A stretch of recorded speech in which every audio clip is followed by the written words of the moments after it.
I want to build on that by asking if your book or story in any way complicates the narrative of authoritarian inevitability in Syria, just briefly. So in Syria, for people who are not historically inclined, I think it would be important to know that as late as the 1950s, Syria was considered the most democratic place in the Arab world. And part of that owes to their active involvement in late Ottoman politics. The 1908 constitutional revolution was very important as a formative experience to the generation that came to power in the first formation of Syria after World War I.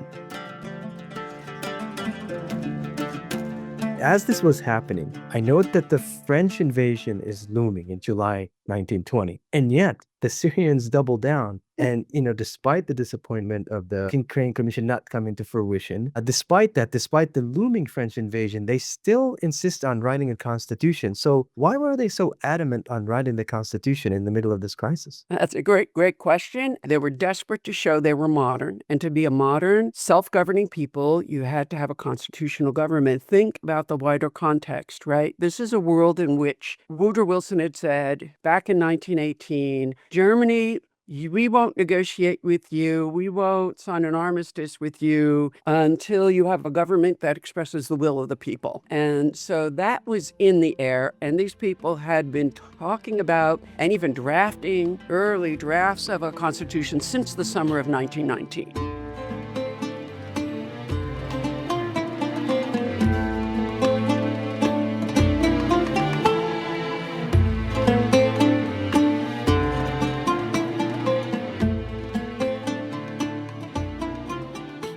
Welcome to episode 1 of season 4 of the Ghayn Podcast. I'm Luai Allarakia, professor of political science at the University of Richmond. Ghayn is a podcast dedicated to exploring new research and books in the social sciences and humanities through conversations with authors and scholars from the Arab world and the Middle East, as well as authors who write about it. Starting this season, Ghayn becomes a multilingual podcast, alternating between English and Arabic episodes. Ghayn is produced by Al Salon, an independent initiative dedicated to reviewing and discussing non-fiction books on the Middle East and the Arab world.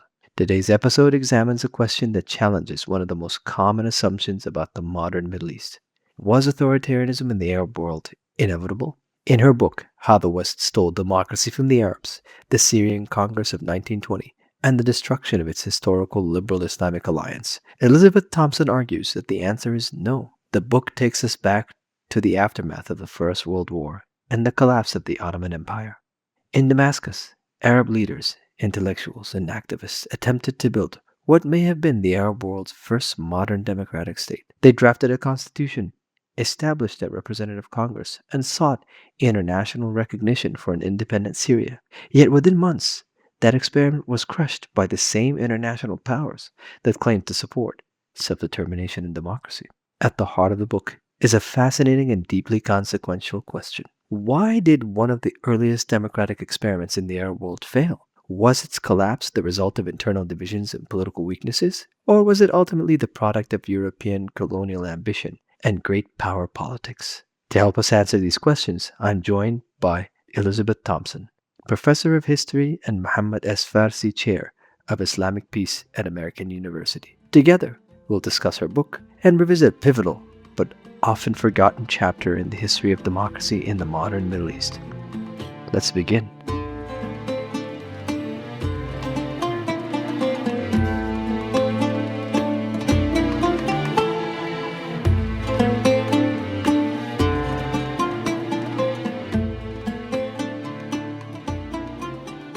Dr. Thompson, thank you so much for being our first guest on the English edition of Ghayn. It's great to have you here.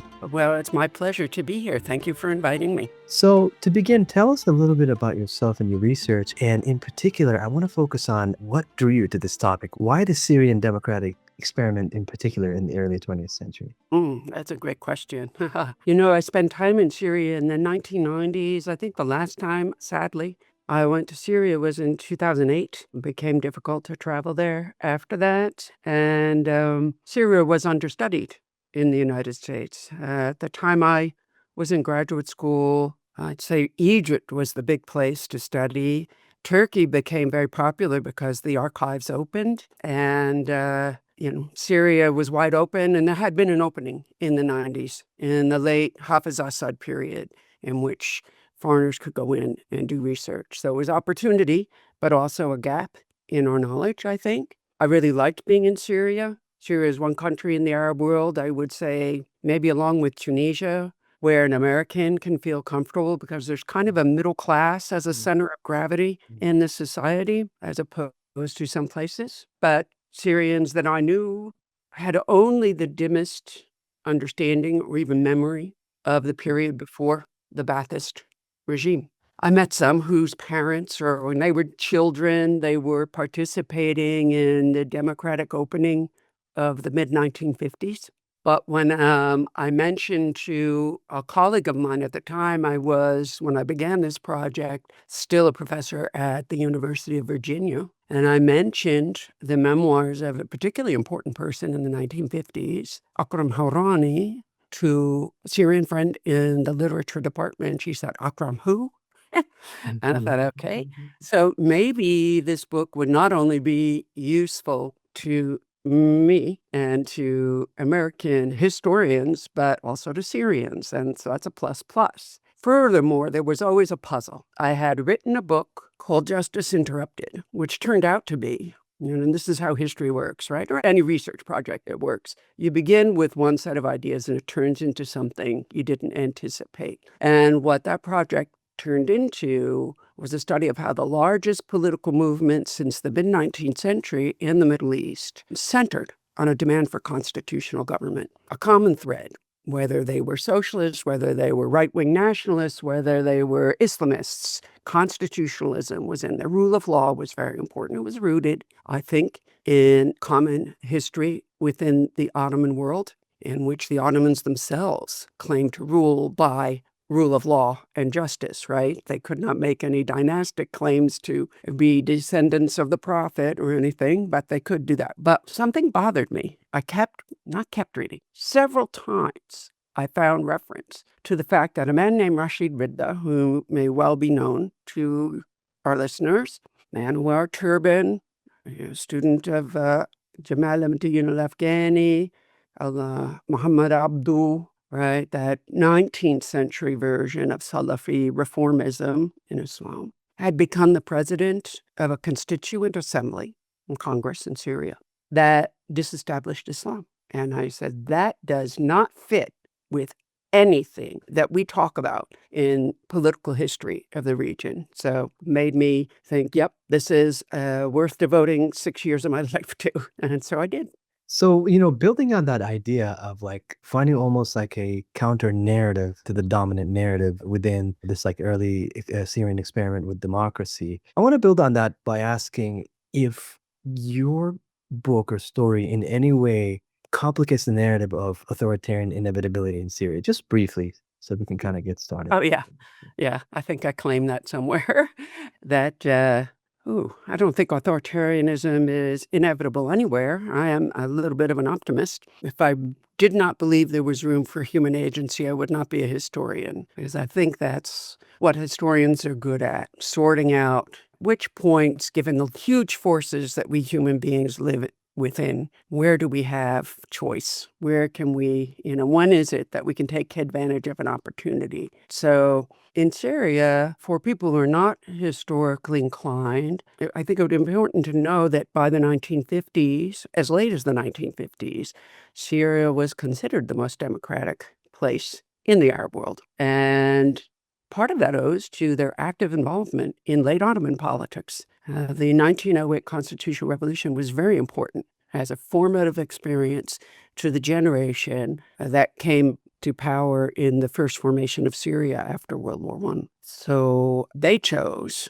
to create a government that was even more democratic than the ideal of 1908 was. They transferred power from the monarch to the legislature. As I mentioned, they disestablished the rule of religious law. And, if I hesitate to put this sort of thing in writing as a historian, but This was a moment when Syrians freely chose. There were, and we can talk more in detail, but in that constituent assembly, there were people of all different backgrounds from all over Greater Syria. There were people from what is today Lebanon, Palestine, Israel, Jordan, as well as what we call Syria today. And they freely chose and debated publicly the articles of a constitution. Politics after the French destroyed that government in 1920 would be deeply inflected by that foreign intrusion. And so in some ways, 1920, before the French come in, is this sort of pure moment in which a particular political culture, one that Osama Makdisi has written about from the point of view of intellectual history, of a kind of very tolerant, ecumenical political culture, really came to fruition.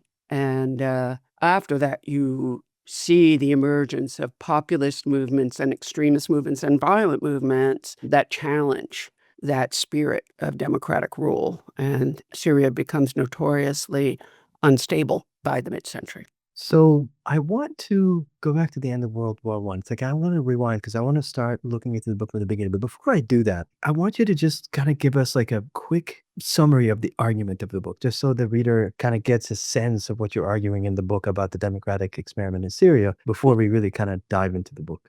Sure. The central argument is that Syrians did intend and overcame resistance to democratic government, in part because of the external pressures they faced after World War I and the opportunities also granted in World War I. So on the one hand, at the end of the war, they knew very well the promises of the American president, Woodrow Wilson, to make the world safe for democracy, to roll back colonialism, to assure autonomy for peoples in the Ottoman Empire as elsewhere. And they grabbed that opportunity. Complication that would compromise that moment came with the crackdown by the Ottomans during the war, severing a kind of Syrian resistance movement against the kind of, you'd have to call it a military dictatorship during the war, a brutal one. And we can spend a half an hour talking about how brutally the Ottoman Empire exploited and extracted resources and lives from a population that was ill fit to fight industrial powers rooted in Europe. It was they, if you believe George Antonius and other sources, who took the initiative to contact outside of Syria for help in mounting a movement for independence because they truly believed the Ottomans would fail. And if the Ottomans were defeated, they would face European colonialism. Now, we all know from our history textbooks in high school and college that the British would betray promises made to Sharif Hussein, and that the Arab revolt, because of the repressions by Jamal Pasha under the Ottomans, would become solely, at least in its first year, a revolt by Arabs from the Gulf, from the peninsula, not Syrians. Syrians do join later. They sneak out. They're also working from within, feeding information to the outside. There is an underground, but they're not in the driver's seat of that. Faisal comes in, and there is, over the course of the book, I explain, a battle of wills between Faisal, who is much more inclined to compromise and retain power for a monarch, and what people like Rashid Rida would consider a puppet monarch, European powers, and Syrians who insist upon their independence. Syrians who, by the way, and I think this is heaven forbid for any listeners who ever watched Lawrence of Arabia would be surprised to learn, Syrians who were very well, learned and experienced in governance, lawyers, governors, military officers, absolutely capable of ruling themselves. And Faisal actually did say that when he went to the Paris Peace Conference to plead for a recognition of an independent state. He compared Syrians to Poles and Czechs and others who were building in Europe new states out of what was once the Austro-Hungarian Empire. And if you read the histories of what is going on, or what's going on in 1918, 1919, in that part of Europe, it's pure chaos. Syria looks pretty well organized compared to them, right? So there was no, on the face of it, reason why,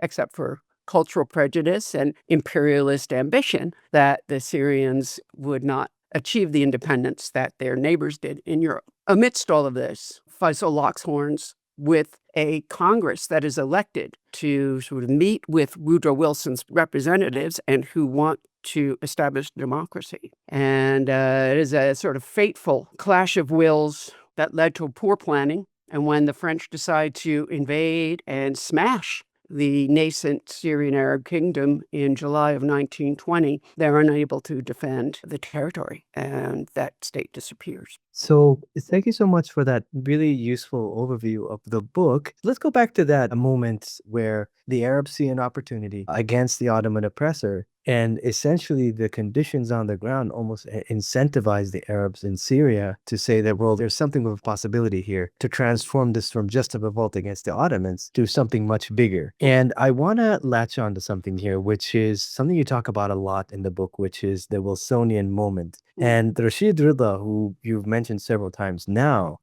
seems to be one of the people who are taken away by this moment, who seem to believe strongly that, Woodrow Wilson and the United States might be their only hope as opposed to the other colonial powers.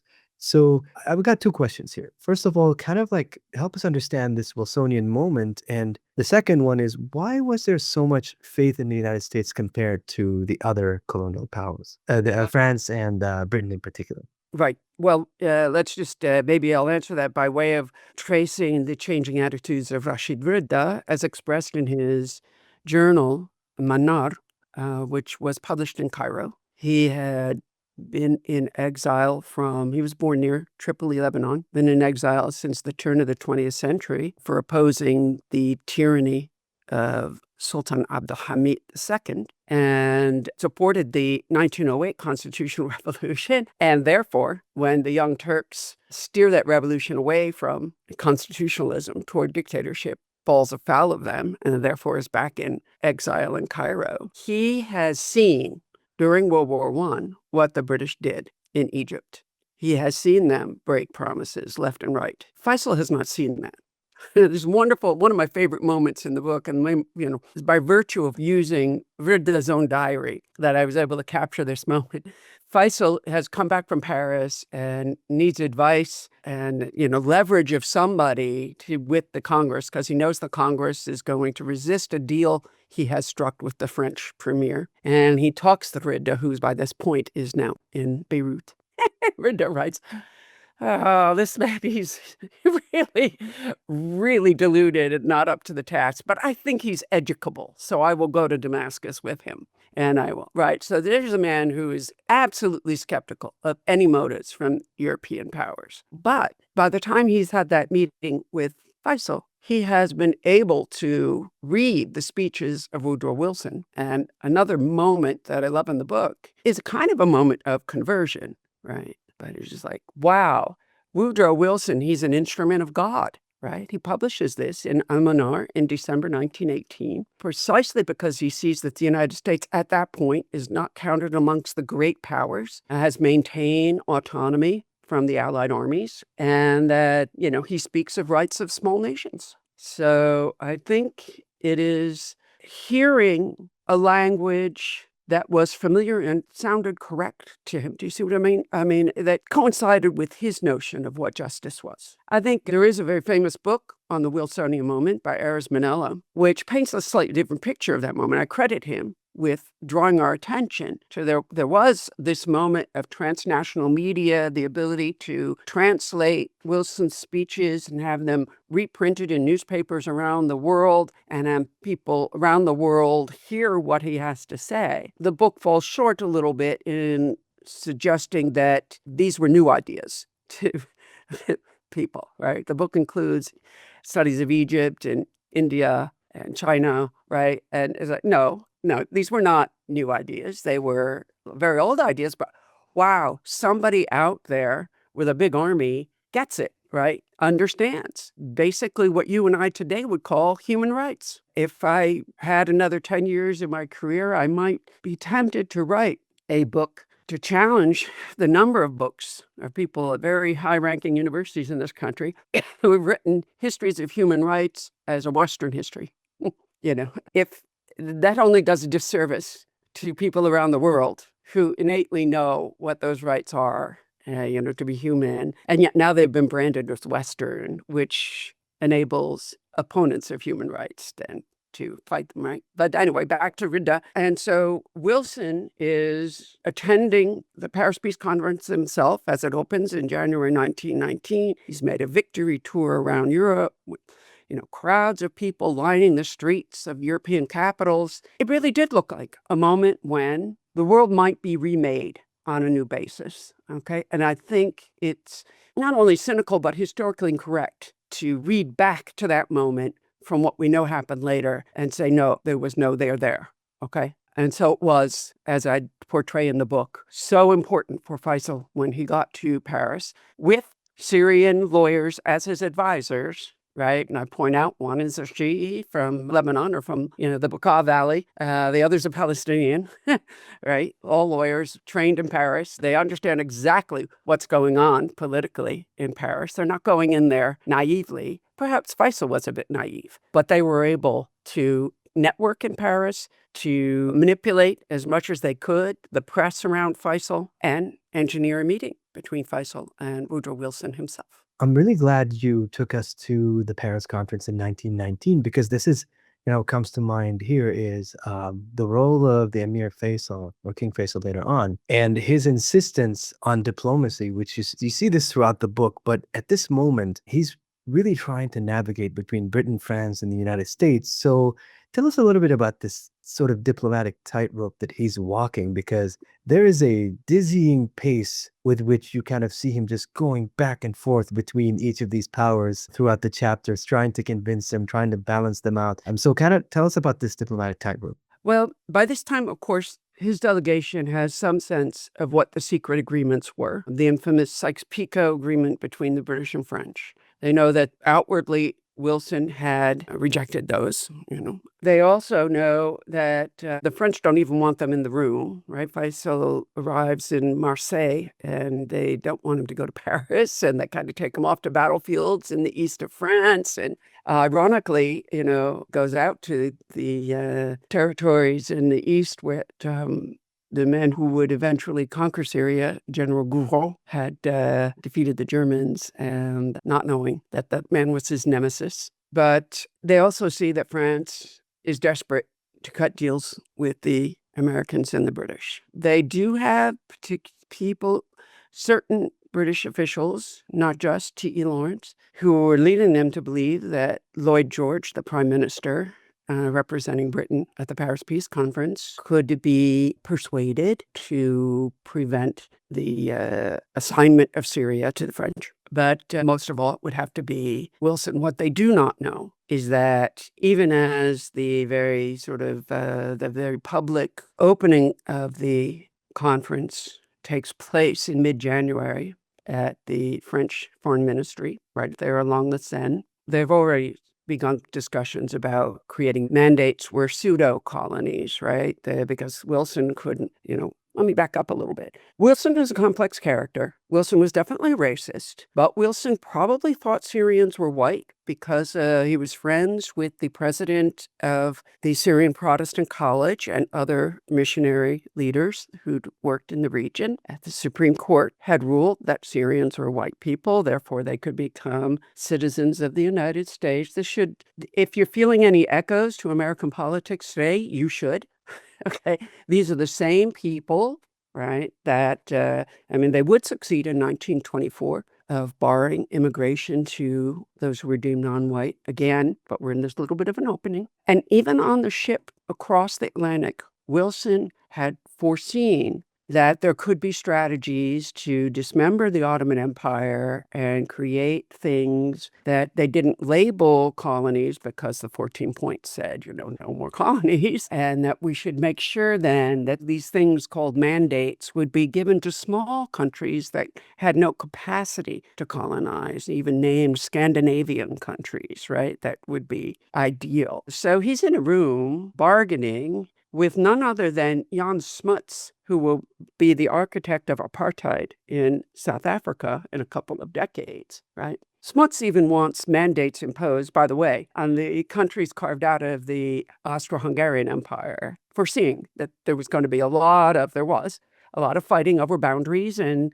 ethnic compositions of the various countries created, and that there had to be just as the Austrian Empire had been a sort of a referee amongst those groups, that the League of Nations could play that. But the logic in the Middle East was very, very different. There was no fear that there was going to be competition amongst the various states necessarily, because the Europeans planned to colonize them. Everybody knew that. So nonetheless, I'm going off a little bit on a tangent there, but the Wilsonian moment was in some ways a hall of mirrors, as we end up signing a Versailles Treaty in the Hall of Mirrors at Versailles in June 1919 with very ambiguous language about where sovereignty lay. And I think sovereignty is an important concept and word to take away from the book I wrote, because it had many different meanings in 1919.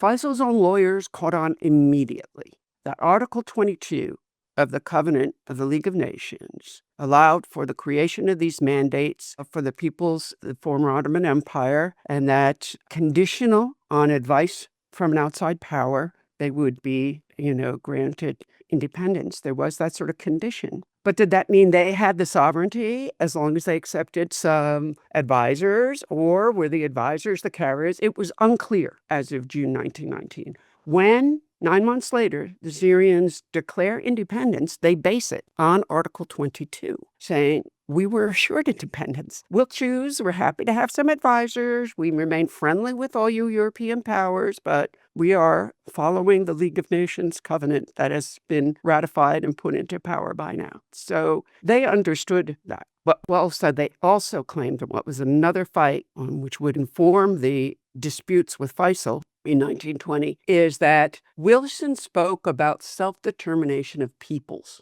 There's a very good book by a colleague of mine. We had a National Endowment for Humanities seminar for faculty on World War I in the Middle East and North Africa. He's a French historian named Leonard Smith. And he wrote a whole book on how pliable, how malleable the concept of sovereignty was. And you cannot say anything was clear in the League of Nations covenant, okay? Even Woodrow Wilson's own Secretary of State was very upset with that language, because he said, it doesn't tell you who has sovereignty. Later, of course, colonialists would take over the League of Nations because the United States refused to join it and refused to ratify the Versailles Treaty, right?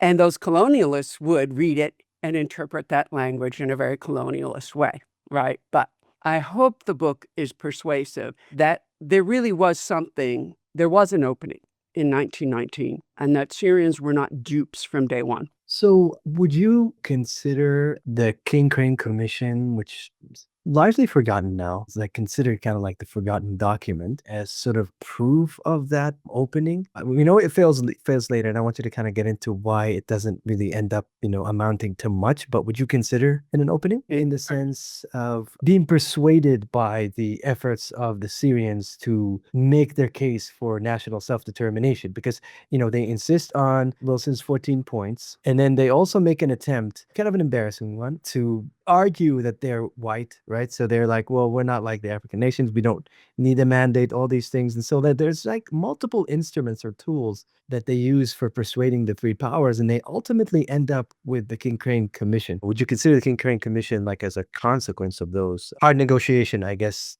tools by Faisal and his advisors? Well, yes and no, I guess would be my answer to that one, because certainly the time it was formed in March, or it was authorized in March of 1919, it appeared like a victory, because it appeared that the Paris Peace Conference really would consider the views of the people in the mandate/colony. The 14 points had called for that. Colonial claims would be reconsidered, in part based on the will of the people. There's a whole couple of books on the thinking of Woodrow Wilson that upholds that reading, that Wilson was actually radically situating sovereignty as rooted in individual human beings, as opposed to monarchies or dynasties, right? As opposed to even the League of Nations, right? And so there it was. But as soon as the British and the French refused to add their own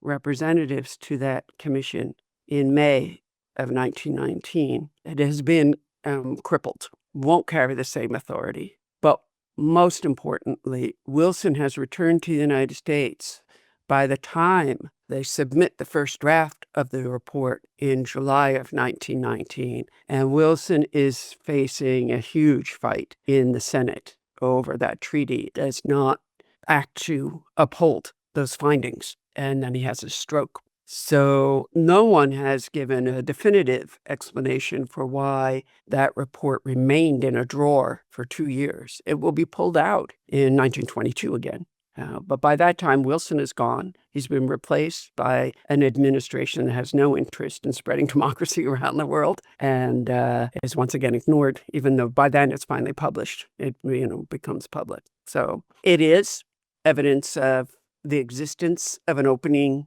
through early spring 1919, I guess.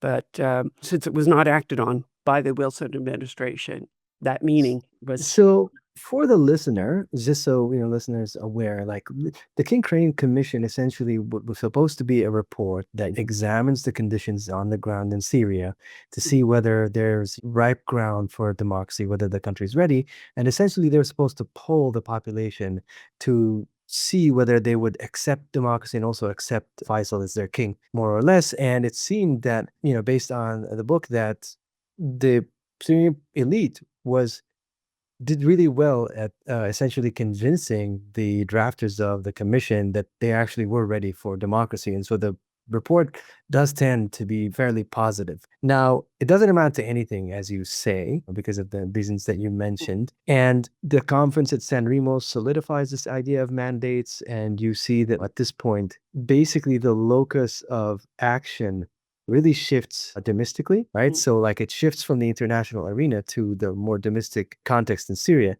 And here's one of the things that really were striking in the book is as this was happening, I note that the French invasion is looming in July 1920. And yet the Syrians double down.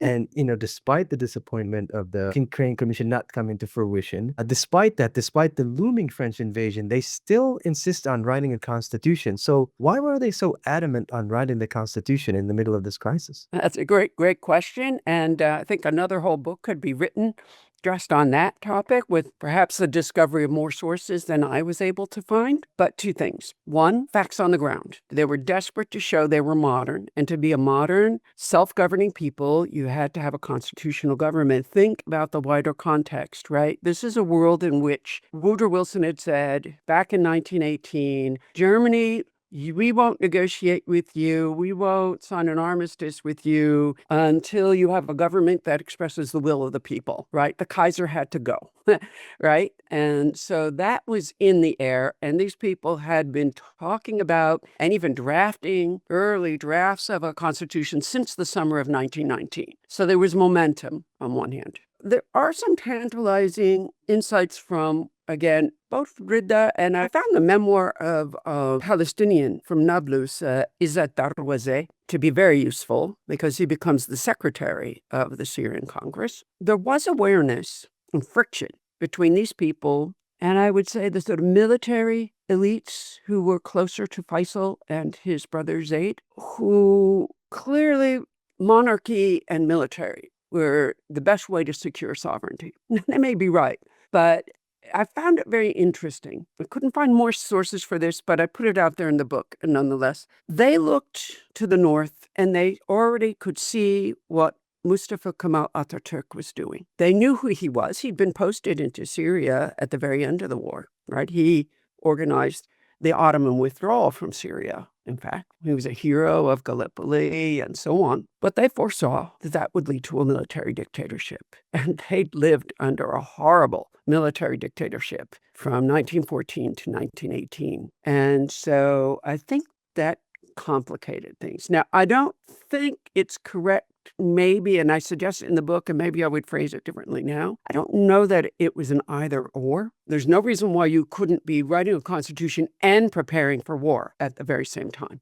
I hinted a few reasons why the Syrians were so poorly prepared to fight the French. In some ways, they were at a bit of an advantage. I always said, there's another book from this very time period that Rashid Khalidi wrote on Palestine, and he's thinking about decisions leaders made this very moment. And he's talking about the iron cage that they're going to be trapped into. And instead of dithering with diplomacy, why didn't they just pick up guns? There were Syrians who were picking up guns, right? To this day, they are remembered as heroes. But Faisal thought they were weakening his hand diplomatically, creating problems on the borders, potential alliance with Mustafa Kemal. But the bottom line on that night, this is why I think I ultimately would disagree with Rashid Khalidi, the military was not an option for these people. The British and the French were able to quarantine the region and prevent the import of necessary weapons. They were able to arrest their general, their leading commander-in-chief, leaving a bit of disarray. So it's tantalizing to think, why could they have put more resources into building a military instead of, but I don't see that as an actual trade-off, right? The two could have happened simultaneously. They didn't clash. It was Faisal's own diplomatic strategizing, and I have to say, and you could probably speak to this more than I can, extremely distracted by April, May, with looming war down against his own father in the Arabian Peninsula at that time. And so here was a man leading the country, presumably he's the commander-in-chief of the army, right? But distracted from the military situation at hand in the spring of 1920. So I want to build on a point you mentioned. Even if it was quick, but I feel like it's a really important point for us to help us kind of get a better sense of like how genuinely democratic this moment was. So in the book, you tend to compare very briefly, but very importantly, the Turkish national movement with the Syrian one, where you say what was remarkable about the Syrian one is that like some of the same language was repeated with one important caveat.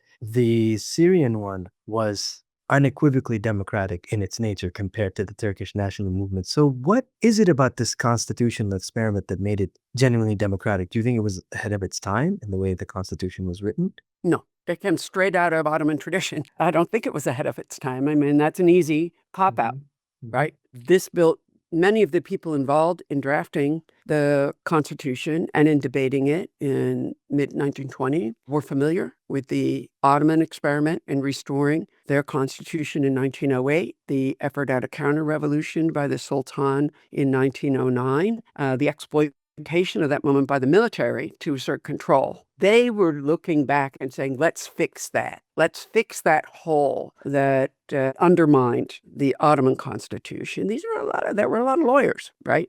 Second, the military was much more powerful in Turkey than in Syria, right? So both in 1909, but also given that Ataturk was able to organize a national army in eastern Anatolia after the war ended, also after the war. So I don't know if that answers your question, but I don't think they saw themselves as doing anything terribly radical. I mean, a key debate, again, I wish I had more sources, and it would be a dream of mine. In fact, I know that a couple people have found some sources. After reading my book, they're inspired and they begin looking, right? Nobody asked this question before. So the sources may be there, okay? But at this point, people are desperate to reassert control over their own lives. I think Layla Fawaz wrote a whole book about the land of aching hearts during the war, the devastation of the war. Linda Schilscher wrote a great article on the famine, really centered on Lebanon, but spread into Syria in that period. I think people fundamentally believe that a democratic government would serve the interests of the people. And so I stick my neck out a little bit because we have no polls other than the King Crane survey, right, to tell us how much popular support there might have been had that Constitution survived and had that government survived, right? But those people attended that Congress having lived through that war and very much attuned to the desperation of the people in Syria. And tyranny and dictatorship adamantly, very clearly had acted against the interests of the ordinary person, right? I mean, Rashid Ridda, it was entry in his diary. The British keep denying him travel papers to go back to his home village. He had even trying just to send clothing and food there and can't do it. So the British tyranny on one hand is preventing, any kind of relief at that point, but they had suffered, right? The Ottomans had taken the mosque away, their waqf from the family, and there's enough to suggest that democracy was not just a sort of a theoretical fetish on the part of a few, lawyers, but rather a societal demand. Do you know what I mean? At that moment. But despite this societal demand, despite the push for democracy, right, it wasn't just outside powers. I mean, correct me if I'm wrong. There were internal tensions, right? One between the Syrian National Congress and King Faisal, like over certain provisions of like whether the Congress would be responsible to the king or to the people. And also there were tensions with minorities that like led into the writing of this constitution. So tell us a little bit about this. Big debates about what happened to all the records of this Congress that could really clarify what was going on. But right now, after combing the French archives, after, doing what I could, the Syrian archives have been disbanded. I hope they're going to put them back together now. But anyway, I looked at the picture, the official picture of the members of that Congress and read the transcripts I could get my hands on, often published in newspapers. There were wealthy landowners willing to attend that Congress. At that point, sort of parents or grandparents of the same people who will stand up against Democrats after the French leave, in the late 40s and early 1950s, right? Large landowners are not democratically inclined by any means, but the fact that they're there is significant, as long as they are. I mean, it's clear by June the French are cutting deals and weaning them away little by little. But the fact that they're there, there's some, either whether it's war trauma or a sense of common enemy and threat looming, should the French decide to invade, that forces them there. A sense that maybe Faisal will pull this off and will be able to profit from gaining positions in the government. Who knows? But they are there along with much more populist people in that. I think there are tribal leaders, there are religious leaders, there are members of Fatah, the secret group founded in the era of the 1908 revolution. I could, on the basis of visual evidence, say, hey, look, this was a moment when some consensus was possible. There is a very dramatic moment when religious conservatives and several elite wealthy members storm out over the debate on women's suffrage. I'm sure there might have been other moments. I had a tantalizing, just a little hint of another moment. That was in late April. There was another moment in early June, where there was some suggestion that young Fatah types were being disrespectful to Rida. And the religious conservatives sort of cozy up to him briefly there, right? Some suggestion that he won the presidency as a compromise between the bareheaded guys with the Western suits in the formal portrait of the Congress and the guys with turbans and headdresses, right? And it's unfortunate, but I felt like I was a medieval historian. Historians of the medieval era are used to interpret heavily out of a few scraps of information. And so it would be a great credit to my book if someone 10 years from now pulled together documents I couldn't find to expand on that story. But at this moment, until at least June, and a good number of them were still there in July, right? They were willing to stand with that Congress. So before I get into the French invasion, I want to revisit the minority question. So would you say that the Armenian or the Christian Maronite question in any way complicated this experiment? Like, what were the positions, for example, of the Christian Maronite Church and vis-a-vis the Congress and the French? Like, where was it positioned in terms of this experiment in general? That's a great question. And again, piecemeal evidence, I'm the first to admit it. But nonetheless, evidence. We know there were large fights over the role of Christians and Jews. We know there were efforts on the part of Faisal to appoint Christian ministers to aid Armenians in retrieving children who had been lost during the war, to assert in a very important speech in Aleppo at the beginning of his rule that we were all Arabs before we were Muslims or Christians or Jews. We all speak the same language. Easy for some hostile observers to say, window dressing for the Europeans. But not plausible. If, Faisal's own secretary wrote a book about what he saw of the Armenian genocide, Arabs thought they were next. There's no secret that Jamal Pasha and many Ottomans, not all, but many, looked down on Arabs. They called them blacks. That this was a moment where solidarity was perceived as absolutely necessary. They saw and knew that Christians, particularly on Mount Lebanon, suffered disproportionately during the famine. They were led to believe that that was caused deliberately by the Ottomans. We know a bit better now that that wasn't quite the case. So I think there was a general will to be inclusive. Rida would go even further than that. When he talked about the responsibility of a legislature to create laws to meet the needs of the people today in the public interest, and he invoked a very common phrase, a maslaha al-amma. He's deliberately said, you can't have. If equality under God is a basic principle in good Islamic government, you can't have it if you're establishing and legislating through Islamic law against those people's interests. So that's already out there. By the time they get to the debates in June, some of the last debates in drafting the Constitution concerned whether to assign quotas, seats, a number of seats for Christians or Jews in each district or not. And there were some, particularly from heavily Armenian regions, who said we should get half. Christians weren't half the population, but we should get half. They agree on a formula of somewhat less than that, but it'd be about a third. Very significantly, they were also thinking about Lebanon, writing into that constitution that Lebanon would enjoy a certain level of autonomy. By the way, many of the people in the room were familiar with Woodrow Wilson's own political writings about federal government in the United States. They had entertained the idea before the war of creating a kind of federal-style government on the model of the Austro-Hungarian Empire, Arabs and Turks in the Ottoman Empire sharing autonomy. And they did succeed in drawing support from Maronite Christians on the elected council in Mount Lebanon. Even the brother of the Maronite patriarch, who was dead set against being part of a greater Syria, who saw his fortunes in allying with the French, even that council voted to incorporate into Syria.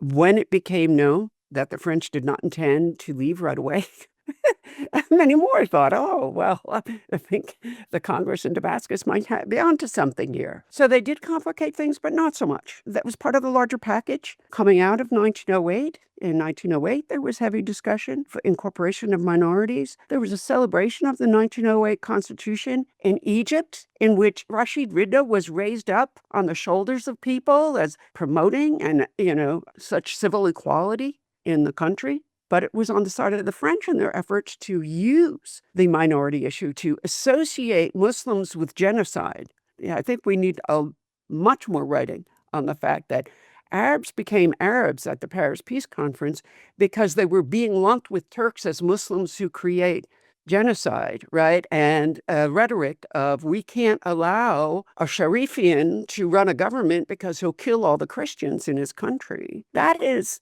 aside from all the local and indigenous reasons why people wanted an inclusive democracy in 1920. So disagreements within the elite, between the king and the elites, between societal forces and minorities aside, there was a serious attempt from your perspective to make this an inclusive and democratic experiment. Now, as this is happening, in July 1920, you get basically a French ultimatum, right? And the French ultimatum is essentially like, the warning sign that, we're really about to invade. And it leads to the Battle of Maysalun. That was basically the end of the experiment, more or less. Now, to what extent do you think that the experiment ended just because of the French invasion? Or was it maybe Faisal's insistent to continue to negotiate or to even entertain some of the French desires in Syria? Because he does compromise towards the end and they still ignore him and invade. Oh, yeah.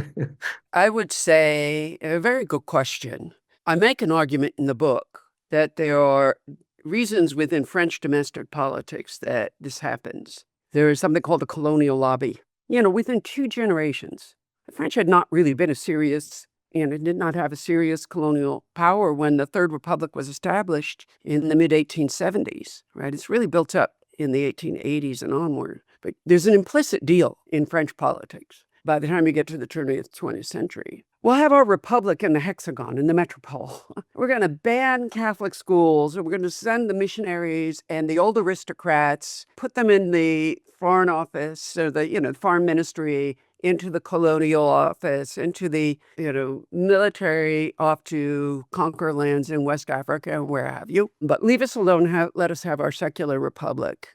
And so this creates, coming out of a war like World War I, a powerful reactionary pro-colonial lobby inside France. They topple George Clemenceau, who would cut the deal with Faisal, and they really work their way into the foreign ministry. So that by the time you get to San Remo in April, they are set, and they have convinced the new prime minister of France, Mitterrand, to invade. So I think Faisal's death warrant, so to speak, the decision to just get rid of Faisal and his government had already been made in May. They don't know that in Syria, right? The British don't even acknowledge it until very early in July. Okay, there's a conference in Spa, and it becomes quite clear that the French are going to, contrary to the original Sykes-Picot agreement, which would have cast Faisal Syria in a hinterland that would have been self-governed but under a zone of influence, that the French intended to rule it directly. So I don't think the Faisal had a real decision as of July 14th, 1920. And so essentially, that rightward shift really was just basically a death warrant to the experiment, regardless of any attempts by King Faisal to maybe reach some diplomatic, solution there, right? That's basically the point you were making. Now, the experiment ends, more or less, but Rashid Rida makes one final kind of appeal to the League of Nations, right? And how did that work? Is he successful in any way? Oh, yeah, that's, he didn't want to go. It was the Eid, and he had just a newborn son, and, but colleagues of his in the Syrian Palestinian Commission, right, by that point, prevail upon him, and he goes. Because, it's a brand new building. They moved into what had been a hotel in Geneva. The assembly was going to open for the first time, and there was something called the Permanent Mandates Commission. They knew, we have records of it, that the commission was ignoring their petitions from outside. That was part of the colonialist interpretation of where sovereignty lay, right? That you could not submit a petition to the League complaining about your mandatory ruler, the French here, unless the French okayed it. Right? But anyway, they thought their physical presence might count for something. Now, by that point as well, we have Shakib Arslan and a whole group situated. Geneva does become this sort of bubbling space of, colonial opposition, left-wing opposition, so on, to the New World Order. He does get the hearing of the sort of on-the-spot director of the Mandates Commission, who is a pro-Wilson guy, who's still an idealist. And I think that's the best part of Susan Peterson's book called The Guardians, on the setting up of this Mandates Commission. She's a little bit more rosy than I would be about seeing Geneva as a place where, at least finally we would discuss in the open all the crimes that colonizers committed. But this poor young man was unable to persuade a League Council or Assembly to take these complaints seriously. I mean, it was Lord Balfour himself who would lead the ratification of the mandates and announce them in July 1923. So, but I thought we discussed this. I thought I'd read you what Rashid Rida predicted if the League did not heed the warning. So now, just for context, is this quote before or after the formalization of the mandates in 1923? Just so we can get it. Essentially, as you'll see in the quote, he's predicting a World War III. There would be World War, right? Like, you're so fixated on the Russians and the Germans and whether there'll be another World War, because of tensions with them, but you're ignoring the fact that there are all these other people out there who were now seeing their fates in the balance. That the League of Nations is bigger than just a European forum, right? This is where the current book I'm reading really begins, okay, is at this very moment when there is a kind of, Geneva does become the center of a kind of world society, but the blinders that the Europeans have, that they have recruited, the Allies recruited 4 million men of color into the war effort with varying degrees of understanding that there would be a quid pro quo in terms of rights. These soldiers understood, fighting alongside British and French, that military service is part of the package citizenship. We sacrificed our lives too. Gandhi in India recruited soldiers for the World War I with the intention that India could claim full dominion status alongside Australia, New Zealand, South Africa, Canada, in the British Empire. This is what Saad Zaghloul would do, using the 500,000 to 1 million. It is telling that we don't know how many Egyptians were forcibly recruited to serve the British Army during World War I. Over 1 million Indians, right? And this is the logic that Faisal had used at Paris, that not only did you make specific promises to my father, Sharif Hussein, but, we support the war effort, quid pro quo, right? And it is the dehumanization of peoples who had been full citizens of the Ottoman Empire and are now cast outside of the family of rights-bearing nations that enrages Rida at this point. So he writes, "It does not befit the honor of this league, which President Wilson proposed to include all civilized nations for the good of all human beings, nor does it befit the honor of its nations and governments, nor the honor of its principles and its intended goals for it, the League, to be used as a tool by the two colonial states, Britain and France. These states seek to use this assembly, the League Assembly, to guarantee, in the name of a mandate, the subjugation of peoples." And then he goes on, saying that world peace and the future of international law are at stake. He continued, "If the Balkans were the spark of war in the West, meaning World War I, right, in Sarajevo, the assassination of the Austrian Archduke started the war, then Syria, Palestine, and other Arab countries will ignite the fires of war in both the West and the East," right? In Rida's reading, right, it is the exclusion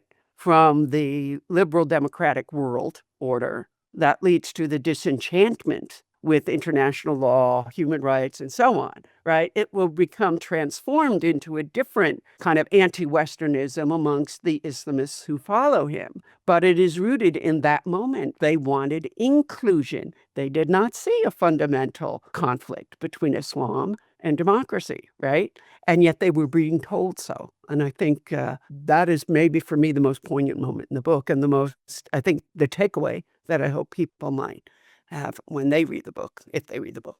Very profound quote and very prophetic in many ways. So I think there was, we don't have to talk about it if it's not that relevant, but I think there was like one last moment or one last attempt to try to save Syrian democracy sometime in the 1930s.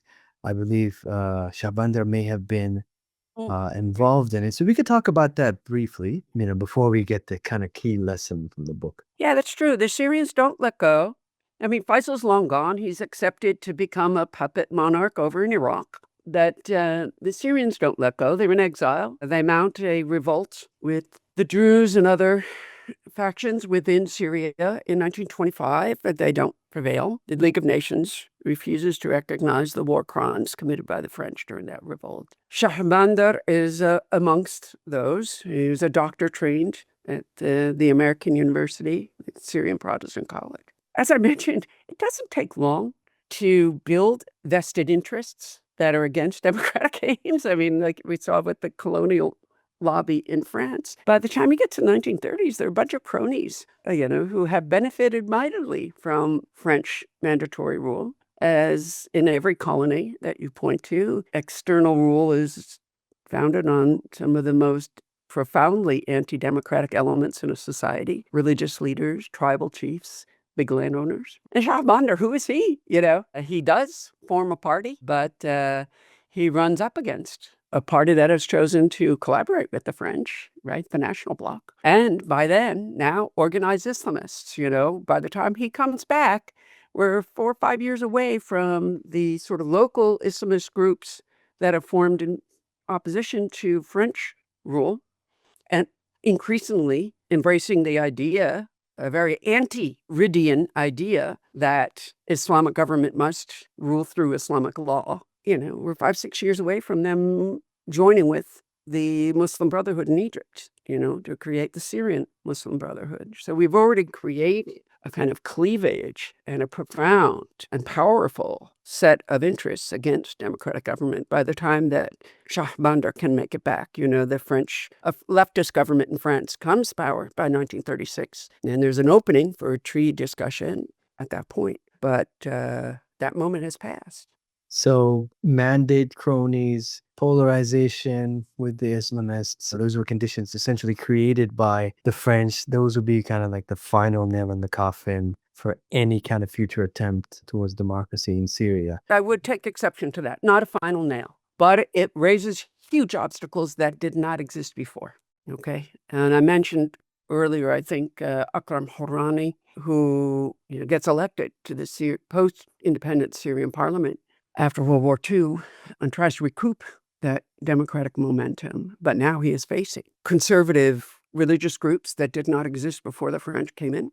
Organized groups. There were conservative people in the Congress in 1920, powerful landowners who have grown only more powerful under the French and want to reinstall a monarchy, if anything. They're talking about uniting with Iraq at that point. And there, the books, I think, by Patrick Seal influenced me very much. The very old book, his first big one, The Struggle for Syria, helps us understand the contingent consequences of having smashed that first democracy. What I see today, though, is something a little bit different.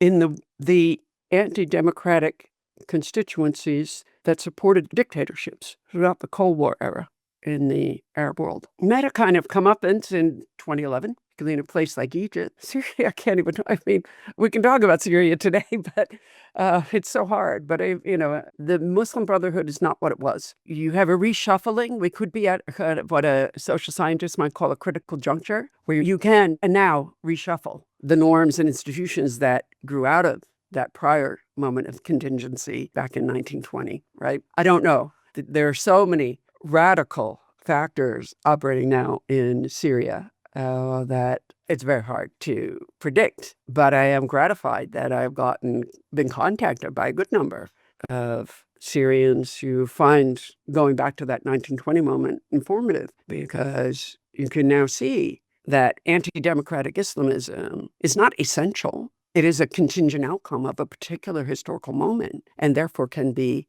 unraveled and recombined in this historical moment, right? And likewise, the idea that militaries a la Ataturk are the only way to preserve your sovereignty or your safety or your peace, well, that is gone by the wayside. So I think we're in a very long historical transition. I don't think even in my lifetime I will see what will come, but I don't see only black.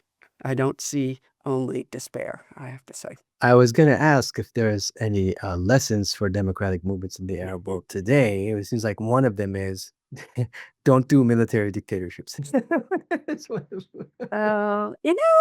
you read, I've read a lot from the period after World War II as well. And there were so many people who were persuaded that you could have a temporary military dictatorship.